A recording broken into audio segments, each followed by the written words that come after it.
Hi friends, வணக்கம். இன்னைக்கு நாம் திருப்பதி வீடியோ தான் பார்க்க போகிறோம். இந்த திருப்பதி வீடியோவில் திருப்பதியை பற்றிய வரலாறு, பிரம்மோற்சவம், திருப்பதி லட்டு பயணம் முதலியவற்றை நம்ம பார்க்கலாம். வாங்க.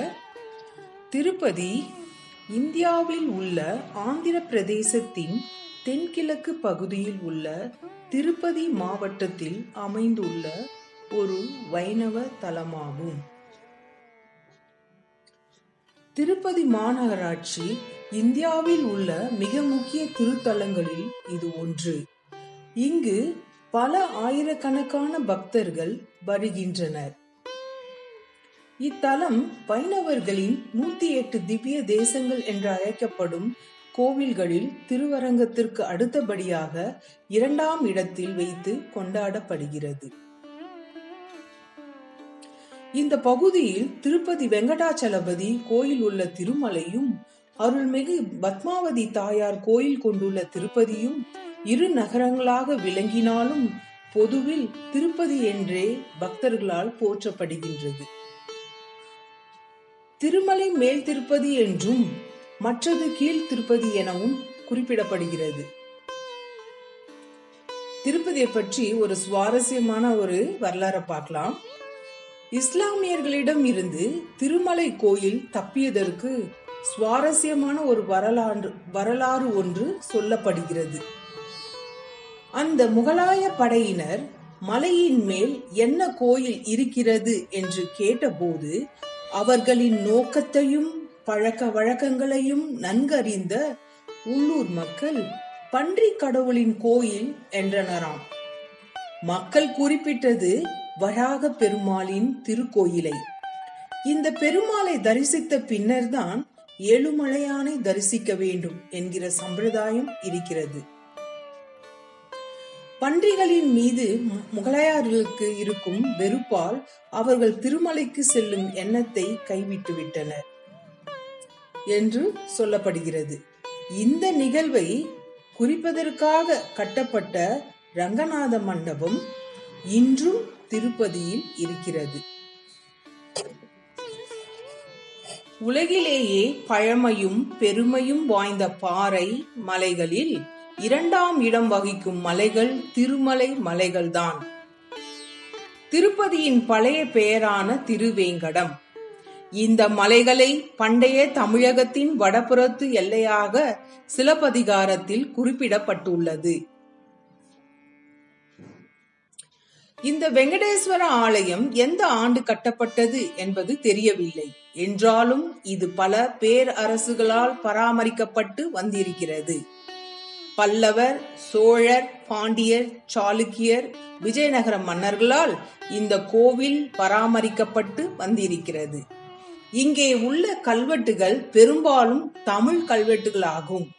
விஜயநகர பேரரசின் மன்னரான ஸ்ரீ கிருஷ்ணதேவராயர் இந்த கோவிலுக்காக தங்கமும் மற்ற விலை உயர்ந்த ஆபரணங்களையும் நன்கொடையாக தந்துள்ளார். இந்த கோவிலுடன் ஒட்டி நிறைய கோவில்களையும் கட்டியுள்ளார். திருப்பதியில் இருந்து சில கிலோமீட்டர்கள் தொலைவில் தென்மேற்கு புறம் தள்ளி இருக்கும் சந்திரகிரி எனும் கிராமம் விஜயநகர சக்கரவர்த்தியின் 2ஆம் தலைநகரமாக விளங்கியது. வைணவம் பெரிதாக பின்பற்றப்பட்ட 5ஆம் நூற்றாண்டில் திருப்பதி ஆழ்வார்களால் கலியுக வைகுண்டம் என்று போற்றப்பட்டது. பக்தி இயக்கத்தை சேர்ந்த ஆழ்வார்கள் ஆன்மீக பூமியில் வெங்கடேஸ்வரர் மீது அவர்கள் இயற்றிய பாடல்களுக்காகவும் இலக்கியங்களுக்காகவும் பெயர் போனவர்கள். வைணவ சம்பிரதாயத்தில் திருவரங்கத்திற்கு அடுத்தபடியாக விளங்குவது திருப்பதி ஆலயம். 11ஆம் நூற்றாண்டில் இந்த கோவிலின் ஆச்சார அனுஷ்டானங்கள் ராமானுஜ ஆச்சாரியால் முறையாக்கப்பட்டன. மதுரை மீனாட்சி அம்மன் கோயில், அரங்கநாத சுவாமி கோவில் ஆகியவை இஸ்லாமியர்களால் சூறையாடப்பட்ட போதும் தென்னிந்தியாவில் தப்பியிருந்த இடம் திருப்பதி மட்டும்தான். பிரம்மோற்சவம். திருப்பதி பிரம்மோற்சவம் புகழ்பெற்ற கோவில் திருவிழாவாகும். பங்குனி மாதத்தில் வருகின்ற பௌர்ணமி கணக்கில் கொண்டு இந்த திருவிழா நடத்தப்படுகிறது. சில தொலைக்காட்சிகள் நேரடி ஒளிபரப்பும் செய்கின்றன. திருமலை கோவிலில் தினமும் அதிகாலையில் ஸ்ரீ வெங்கடேச சுப்ரபாதம் ஒளிபரப்பினாலும் மார்கழி மாதத்தில் மட்டும் தமிழ் பல்லாண்டு மற்றும் திருப்பாவை பாசுரங்களை ஒளிபரப்புகிறார்கள். திருப்பதியில் கொண்டாடப்படும் திருவிழாக்கள்: வைகுண்ட ஏகாதேசி, ராம நவமி, கிருஷ்ண ஜெயந்தி, புரட்டாசி மாத பிரம்மோற்சவம், மார்கழி உற்சவம் மிகவும் முக்கியமாக விழாவாக கருதப்படுகிறது.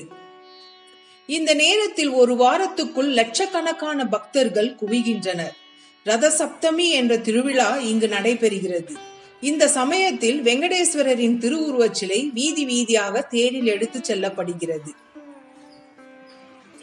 இங்கே கீழ் திருப்பதியில் மட்டும் கங்கம்மா ஜாத்ரா எனும் திருநாள் விசேஷமாக கொண்டாடப்படுகிறது. கங்கம்மாவுக்கு பொங்கல் மற்றும் விலங்கு பலிகளை பக்தர்கள் படைக்கின்றனர். கங்கம்மா கோவிந்த கடவுளின் தமக்கையாக கருதப்படுகிறார். திருப்பதி பயணம் சாலை வழி: தென்னிந்தியா முழுவதும் செல்ல மற்றும் அருகில் இருக்கும் ஊர்களுக்கும் பெரிய நகரங்களுக்கும் செல்ல திருப்பதியில் பேருந்து வசதி இருக்கின்றது.